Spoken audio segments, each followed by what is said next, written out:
നിങ്ങൾക്ക് സമാധാനം ഉണ്ടായിരിക്കട്ടെ. ഒരു വിശ്വാസി പാറമേൽ, ക്രിസ്തു എന്ന പാറമേൽ ഉറച്ചു നിൽക്കുന്നവനായിരിക്കണം.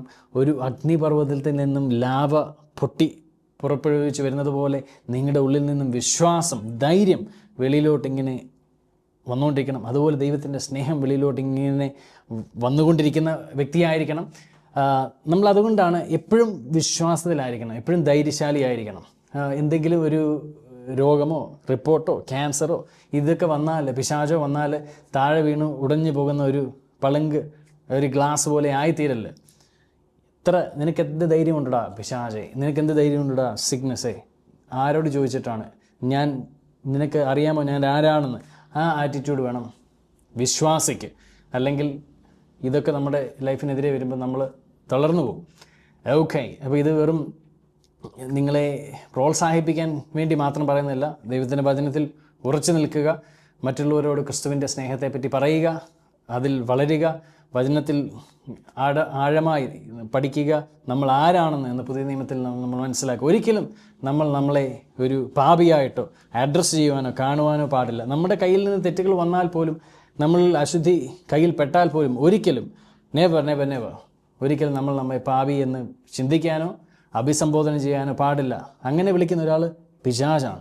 നമ്മളെ ദൈവം അങ്ങനെ വിളിക്കാറില്ല.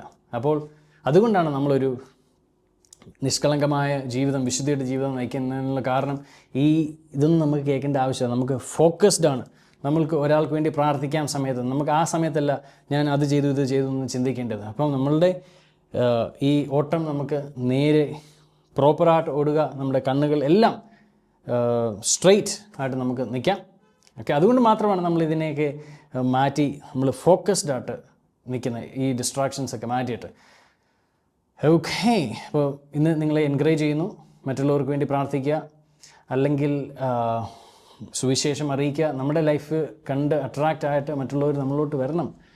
അല്ലാതെ ഈ പുസ്തകം കൊണ്ട് പുറമോട്ട് നടന്ന് ചേസ് ചെയ്യേണ്ട കാര്യമില്ല. ആൾക്കാർ പൊടി ഉള്ളിടത്ത് തേനീച്ച വരും. മനസ്സിലാകുന്നുണ്ട്? അതുപോലെ നിങ്ങൾക്ക് വേണ്ടി ഞാൻ ഇന്ന് പ്രാർത്ഥിക്കാൻ ആഗ്രഹിക്കുന്നു. നിങ്ങൾക്ക് ശരീരത്തിൽ എന്തെങ്കിലും രോഗമോ അസുഖമോ ക്യാൻസർ, ഡസൻറ്റ് മാറ്റർ, ദൈവത്തിൻ്റെ ആത്മാവ് നിങ്ങളെ ഇപ്പോൾ സൗഖ്യമാക്കുന്നു.